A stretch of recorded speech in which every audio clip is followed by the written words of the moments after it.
हार्दिक स्वागत करता हूं। आज के इस कार्यक्रम में मुख्य अतिथि के रूप में उपस्थित हमारे आदरणीय डीएसए सर का मैं हार्दिक स्वागत करता हूं। विशिष्ट अतिथि जेपी पांडे जी, जो शायद अभी किन्हीं कारणों से उपस्थित नहीं हो पाए, उनका मैं स्वागत करता हूं। आज के इस कार्यक्रम का आयोजन कर रहे हमारे जिला संयोजक राजेश यादव जी और जिला प्रवक्ता विनोद विकास सोनी सहित पूरी जिला टीम का भी मैं अभिवादन करता हूं। कार्यक्रम के रूपरेखा तैयार कर उसका संचालन करने के लिए खन्ना जी और नितिन कुमार जी का मैं धन्यवाद देता हूं। साथ ही साथ पूरी जिला टीम का धन्यवाद देता हूं कि आपने एक बहुत सुव्यवस्थित और बेहतरीन कार्यक्रम आयोजित किया, इसके लिए मैं बहुत बहुत धन्यवाद देता हूं। साथ ही जिले के सभी सम्मानित शिक्षक साथियों का सम्मान करता हूं, क्योंकि मुझे आए हुए लगभग 1 घंटा हो रहा है और मैंने देखा कि इतना अनुशासित कार्यक्रम, मैं जिले में लगभग 30 से अधिक कार्यक्रम कर चुका हूं, इतना अनुशासित कार्यक्रम मैं पहली बार देख रहा हूं। बहुत अनुशासित है। जिला बलरामपुर के सभी शिक्षक साथियों ने इस चीज का आदर्श प्रस्तुत किया है और इसकी मिसाल मैं हर कार्यक्रम में दूंगा। इसके लिए आप सब बधाई के पात्र हैं। और हमारे इस कार्यक्रम में आज मंच पर उपस्थित हमारे तीनों संस्थापकों का भी हार्दिक स्वागत है। हमारी प्रांतीय सचिव बड़ी बहन बबिता वर्मा जी का स्वागत है। हमारे उपाध्यक्ष चंद्रशेखर जी भी उपस्थित है, उनका भी स्वागत है।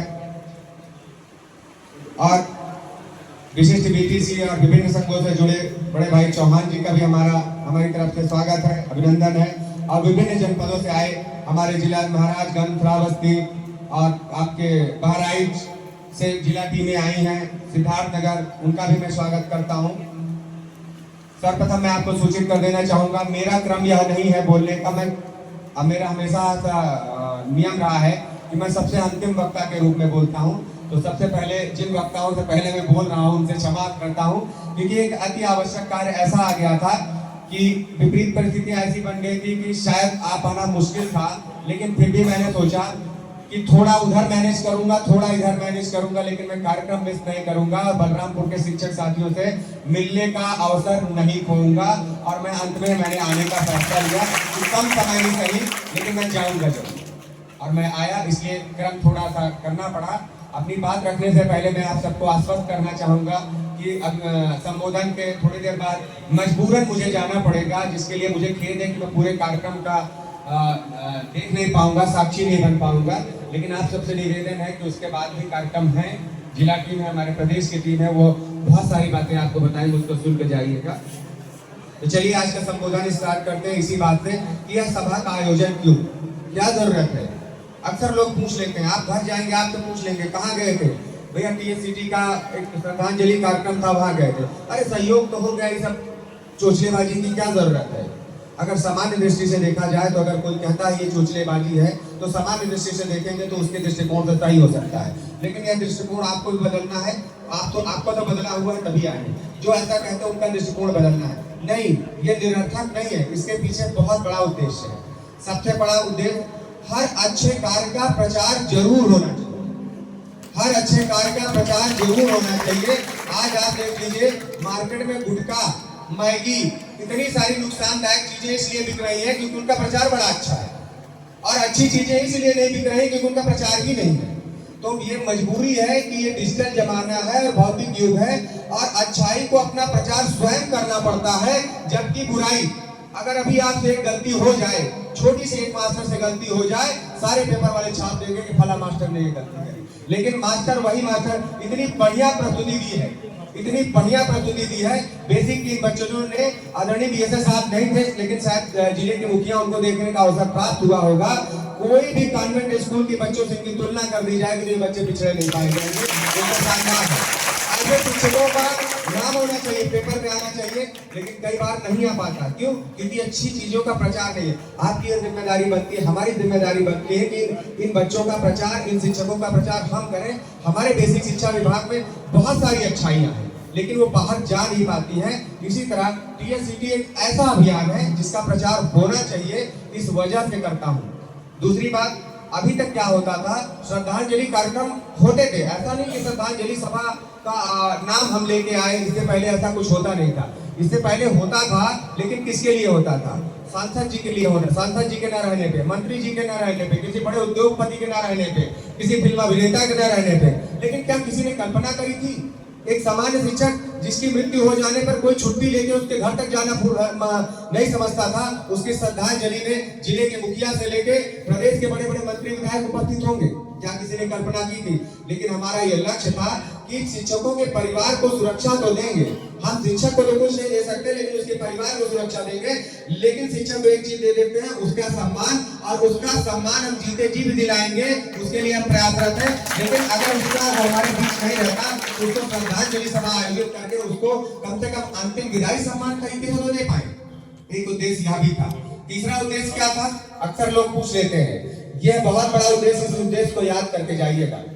जब से टीएससीटी बनी है, यह दुर्भाग्य रहा, और कहते हैं यह शायद सृष्टि का नियम भी है, अग्नि परीक्षा उसी को देनी पड़ती है जो सच होता है। झूठ को कभी अग्नि परीक्षा देनी ही नहीं पड़ती है, हमेशा अग्नि परीक्षा सच को देनी पड़ती है। लोग पूछते थे पता नहीं किसको दे देते हैं, हम क्या जाने, हम तो बलरामपुर में बैठे हैं, ये तो कहीं सहारनपुर का कोई खाता जारी है, कहीं देवरिया का खाता जारी, हम क्या जाने उस टीचर को, हम नहीं जानते, पता नहीं किसका खाता है। तो हमने कहा ये भी बात सही है, लोगों में विश्वास कैसे लाया जाए। तो हमने पूरे खुले मंच पे उस परिवार को मंच पे लाने की भी शुरुआत करी कि जिस परिवार की आप मदद करते हैं उस परिवार को आइए आप देख लीजिए, पहचान लीजिए, जान लीजिए कि उसके खाते में पैसा पहुंचा कि नहीं पहुंचा, पहचान लीजिए, बाद में जाकर रास्ते में पूछ लीजिएगा कि आपके खाते में पहुंचा कि नहीं पहुंचा। जिस तरह जानकारी जुटानी हो जुटा लीजिए, कोई दुराव छुपाव न रह जाए।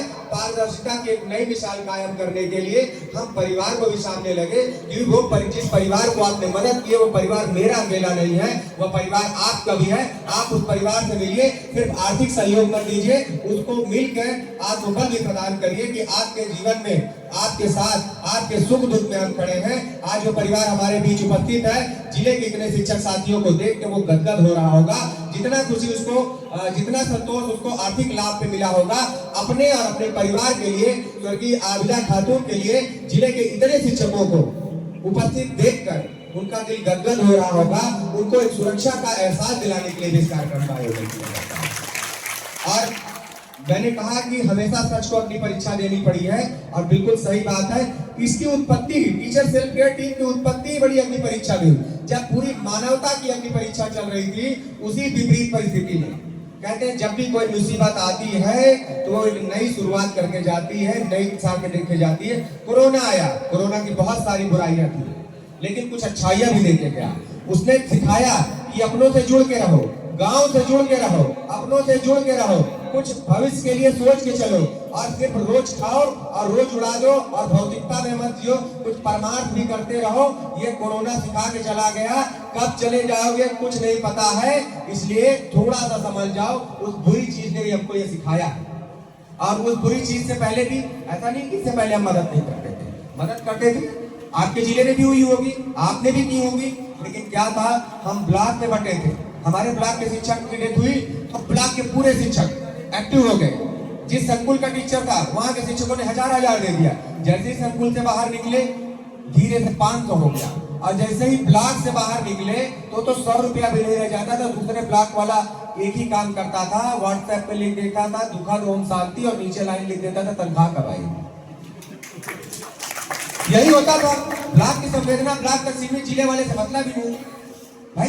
अब और दूसरी समस्या में उसको गलत भी नहीं कह रहा, शिक्षक साथी को मैं अपने गलत नहीं कह रहा। अब ब्लॉक इतनी दूर दूर है, वो देने जाए तो देने किसको जाए? देने की इच्छा तो है। मैं भी बलरामपुर के शिक्षक साथी को देना चाहता था, इलाहाबाद में बैठ के कैसे दे दूं? अब व्हाट्सएप पे मैंने भी पढ़ लिया, आए दिन सुनने में आता है कि हमारा फला शिक्षक बाइक से जा रहा था, गिर गया, ऐसा हो गया, वैसा हो गया, पहला महिला शिक्षक जा रही थी, वैन पलट गई, ये हो गया। अक्सर सुनने में आता, हम भी वही करते थे, दुखद। थोड़ी देर में पूछते थे तनख्वाह कब आएगी, पेंशन पे क्या चल रहा है, छुट्टी कब होगी, यही कर देते थे, क्योंकि हमारे पास कोई माध्यम नहीं था। हम करते थे जिले में, ब्लॉक में, मंडल में बटे हुए थे।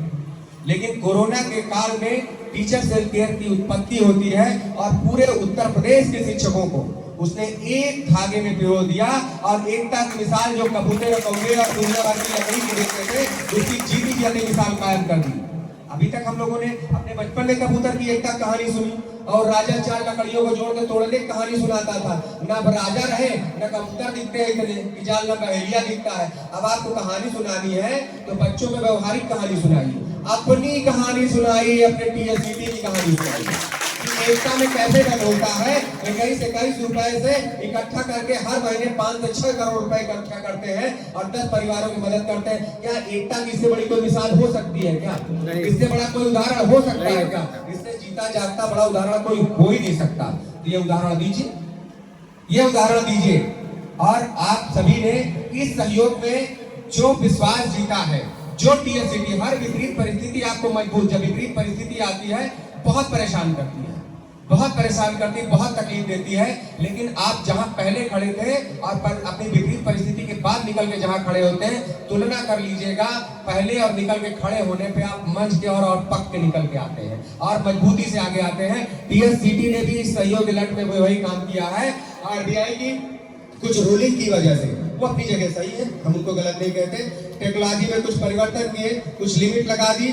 जब सहयोग शुरू हुआ तब हमको भी इतनी जानकारी हुई और लगा कि शायद सहयोग हम उन परिवारों को नहीं कर पाएंगे, लेकिन जैसे कि अभी कुछ शिक्षक साथियों को मेडल पहना के सम्मानित किया गया, ऐसे शिक्षक साथियों की बदौलत और आप सभी की बदौलत हम उस मुकाम पर पुनः पहुंचने जा रहे हैं जैसा हम हर बार पहुंचते थे।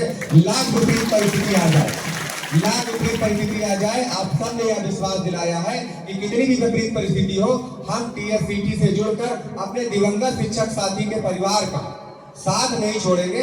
कल्पना करके देखिए, सिर्फ ये तो एक टेक्निकल प्रॉब्लम है, क्या हमारी प्रॉब्लम उतनी बड़ी है क्या जिस घर का मुखिया चला गया?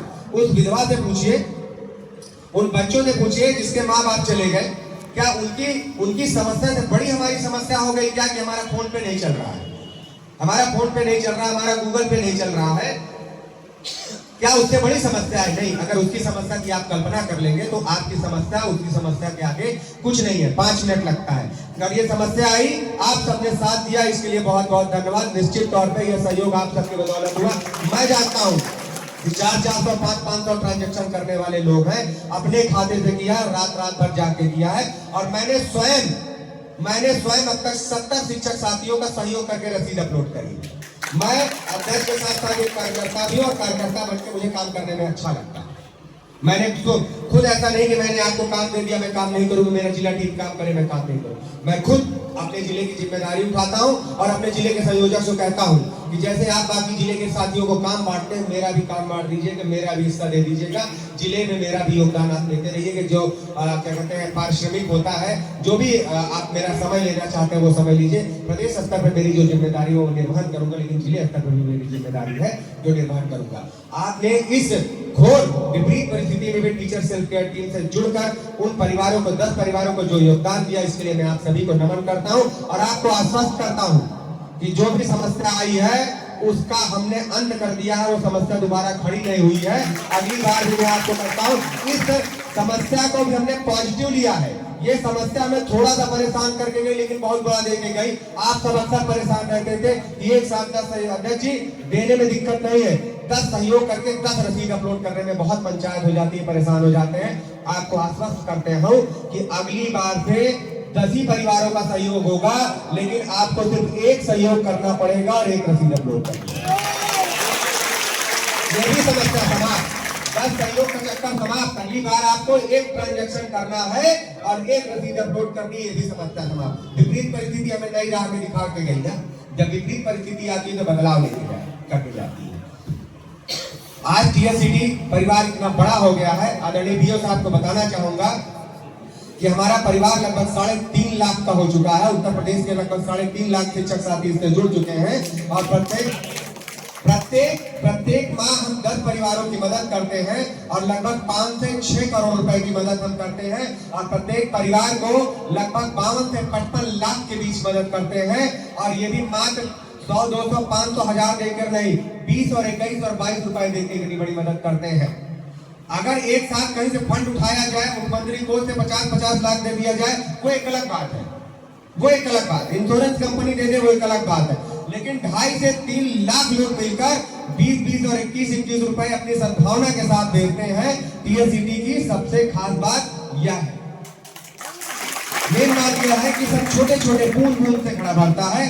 और आप विश्वास मानिए, एक साथ मिलने वाले 50 लाख में वह उन्नति नहीं होगी जो उन्नति 21-21 रुपए के छोटे छोटे योगदान में है। क्योंकि जब आप अपना ट्रांजैक्शन करते हैं, बड़ी सद्भावना आपके मन में रहती है, बड़े दया भाव के साथ आप उसको भेजते हैं, तो आपके पैसे के साथ आपकी शुभकामना जाती है और उस पैसे का मूल्य बढ़ जाता है। और आप विश्वास मानिए, जिन लोगों को मेडल पहनाया गया, ये तो मेडल एक दिखा मतलब सिंबॉलिक है, लेकिन असली रूप में आप विश्वास मानिए उनके पुरुषार्थ में और उनके जो कहते एक नेकी होती है, नेकी का घड़ा उनका हमसे और आपसे ज्यादा भर गया। वो बहुत समझदार लोग हैं, वो बहुत होशियार हैं, हमसे ज्यादा होशियार है। मैं भी क्यों सब तय करता हूँ, मेरा भी लालच है। कारण आपने चेन बिजनेस सुना है ना, एक को जोड़ो तो उसका कुछ कमीशन मिलता है। टीएससीटी में जोड़ने का तो कमीशन नहीं है, लेकिन जैसे मैंने अपना 21 रुपए भेजा तो उसका भुक्तभोगी मैं हूँ, उसका मुझे जो भी पुण्य मिलेगा मिलेगा। लेकिन अगर 70 लोगों को मिला दिया और भगवान के यहाँ भी कोई खाता चलता होगा तो उन 70 के हिस्से भी तो मुझको तो मिल जाएगा कि नहीं मिल जाएगा। तो अगर एक सामान्य शिक्षक अपना 21 दिया और बाकी 70 में से मैंने 70 लोगों की रसीद अपलोड करी, उसमें से भी एक मिला, तो मेरा 70 वो और 21 ये, हर सहयोग में तो 91 मेरा जुड़ा भगवान के वहां। और आप मान लीजिए कि उदाहरण है कई जगह दिया, अगर आपके पास 10 करोड़ रुपया हो जाए और कहने लेके चले जाइए अमेरिका, लेकिन नोट यही लेके जाना है, तो क्या किसी मतलब का है वो? किसी मतलब का नहीं। तो क्या करते हैं आप, उसको चेंज करते हैं। तो जब आप इस दुनिया में आए हैं ना, तो आप किसी भी जाति धर्म से जुड़े हो, मेरा उससे मतलब नहीं है, लेकिन आपका एक खाता जहां से भी आए वहां खुल जाता है, जीरो बैलेंस खाता है, जीरो है। अब जो कमाओगे यहाँ पे जुड़ता जाएगा और ज्यादा लोन लोगे तो लोन चढ़ता जाएगा, जब यहाँ आओगे तो हम तुझसे चुकता कर लेंगे। तो आप जो ये नेकियां कर रहे हैं ना, उस आपके जीरो बैलेंस खाते में जुड़ती जा रही है। हर महीने जो 21-21 रुपया भेजते जा रहे हैं, जब आप जाएंगे, हो सकता है कोई आपके ही जिले का कोई व्यवसायी जाए और वहां जब उसके एटीएम कार्ड उसको पकड़ाया जाए तो उसमें जीरो बैलेंस पाया जाएगा। और आप जब वहां पहुंचे तो आपका एटीएम कार्ड पकड़ाया जाए तो उसमें करोड़ रुपया पाया जाएगा। वो सेठ भी परेशान हो जाएंगे, मास्टर भी 1 करोड़ कमा जोड़े। तो हर चीज पैसा नहीं होता। इस जीवन को जीने के लिए हमारे पास हमारी नौकरी है, विभाग हमें अच्छी खासी सैलरी देता है, हम अपने कर्तव्यों का निर्वहन करते हैं, हमें हमारा परिवार चल जाता है। हम यह नहीं कहते आप अपने परिवार को छोड़ दीजिए, सब कुछ इसको दे दीजिए। जैसे हमारे पूरे के वक्तव्य होता है, मात्र 21 रुपए के सहयोग से आपके जीवन में दशमलव का फर्क नहीं पड़ेगा, दशमलव का। अभी अगर आप जल्दी में स्कूल जा रहे हो, 20 का नोट रास्ते में उड़ा चला जा रहा हो, मैं गारंटी लेता हूँ 90% से 95% शिक्षक नहीं रुकेंगे। अरे आप 5 मिनट लेट हो जाएंगे, 20 रुपए के लिए अकाउंट रुके। उस जिस 20 रुपए की आप रुकना नहीं चाहते, उस 20 रुपए से किसी का जीवन बदल सकता है, बदल रहा है, बदल सकता नहीं है, बदल रहा है। और आपके दम पे बदल रहा है, आपके दम पे बदल रहा है। तो यह ताकत है एकता में। अब हम आपके जनपद में आए हैं तो आने का एक बड़ा उद्देश्य है। मैंने हमेशा कहा है, टीएससीटी सिर्फ मेरा नहीं है, टीएससीटी आप सबकी है। और मैं चाहता हूं जैसे 2223 लोग सहयोग कर रहे हैं, टीएससीटी की कोई कमी आप मुझे कॉल करके बताइए, अध्यक्ष जी ये गलत हो रहा है यहाँ पे, मैं उसका सुधार करूंगा। अगर माइक नहीं चल रहा है और माइक की कोई कमी बता देता है तो इसमें आयोजक मंडल की कौन सी बुराई हो गई? टीएससीटी में अगर कोई कमी है, लेकिन परफेक्ट कोई चीज नहीं होती, छोटी मोटी कमियां होती हैं। अगर कोई कमी आप बताएं तो मुझे स्वीकार करेंगे और बेहतर बनाएंगे। कोई एक ऐसा कारण है, अगर शिक्षक आपसे कहता है कि मैं इस कारण से नहीं जुड़ रहा क्योंकि ये गलत है, तो आप मुझे बताइए। अगर आपको लगता है कि हाँ ये सच में गलत है, आप मुझे बताइएगा, मैं आपको विश्वास दिलाता हूँ मैं उस कमी को निसंकोच दूर कर दूंगा। लेकिन कोई जुड़ने से ना रह जाए।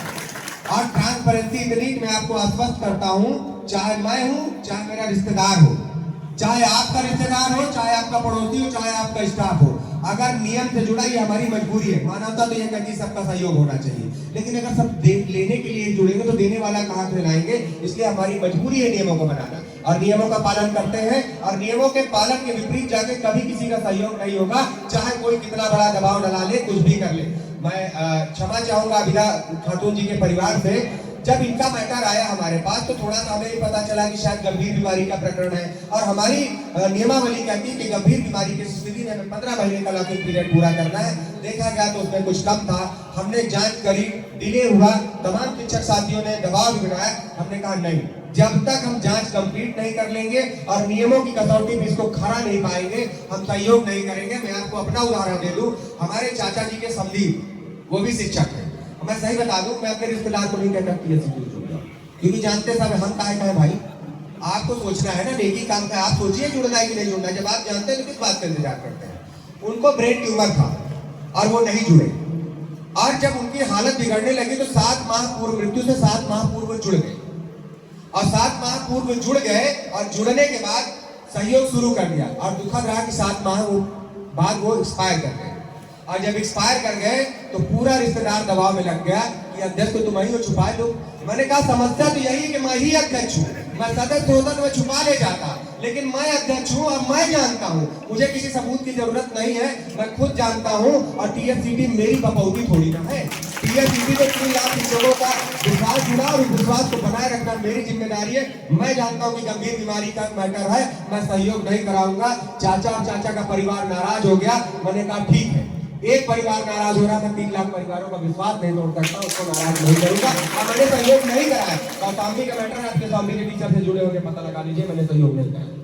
क्यों? क्योंकि मुझसे जो सहयोग चाहिए ले लीजिए। टीएससीटी मेरा अपना थोड़ी ना है, मैं अपनी जेब से 6 करोड़ रुपया थोड़ी ना देता हूँ, आप सबके सहयोग से देता हूँ, और आपके विश्वास को बनाए रखना मेरी नैतिक जिम्मेदारी है। तो इसी विश्वास के साथ कि टीएससीटी में कभी भी कुछ गलत नहीं होगा, कभी भी कुछ गलत नहीं होगा, इस विश्वास के साथ सबको जोड़िए, और एक तरफ से सबको जोड़िए, और गलती से कोई शिक्षक छूटने ना पाए। होता क्या है, जैसे ही कोई शिक्षक साथी छूट जाता है, 4 महीना 5 महीना हुआ रहता है, तमाम शिक्षक साथी हमको कॉल करते हैं, अध्यक्ष जी देखिए परिवार है, छोटे बच्चे हैं, बड़ी विपरीत परिस्थिति है, कैसे भी इनका सहयोग कर दीजिए। और मुझे क्षमा मांगना पड़ता है। जितना प्रयास आप हमको करते हैं कि इनका सहयोग करा दीजिए, उसका 10 में प्रयास कर देंगे, वो शिक्षक साथी जुड़ जाएंगे।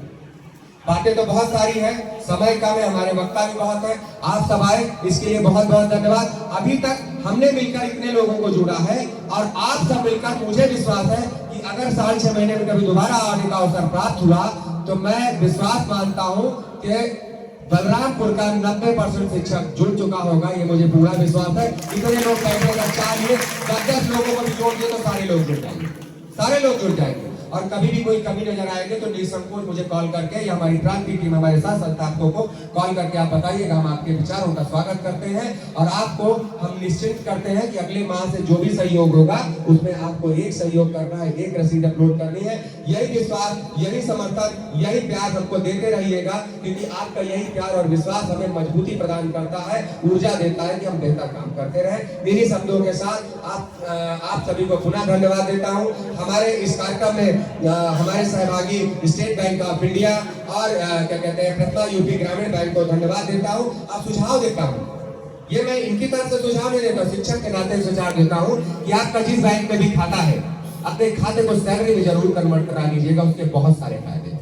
आप कभी ब्रांच में जाइएगा, 2 मिनट अपने लिए विजिट करिएगा और पूछिएगा सैलरी खाते के क्या फायदे। हमारे ग्रुप के माध्यम से बताया जाता है, समय निकाल के एक दिन बैंक जाके अपने खाते को सैलरी अकाउंट में करवा लीजिएगा। नहीं है सर, लोग आए हैं, आप इनसे सर अभी जैसे ही कार्यक्रम के बाद इनसे ये अपने विचार रखेंगे तो आपको खुद फायदे बता देंगे, तो सुन जरूर लीजिएगा, आपके फायदे की बात है। आप सभी श्रोतागणों को, आप सभी ने जो समय दिया, जो प्रेम दिया, जो स्नेह दिया, उन सभी को मैं नमन करता हूँ, और इस सहयोग में आपने जो समर्पण दिखाया उसको मैं नमन करता हूँ। इन्हीं शब्दों के साथ अपनी वाणी को विराम देता हूँ।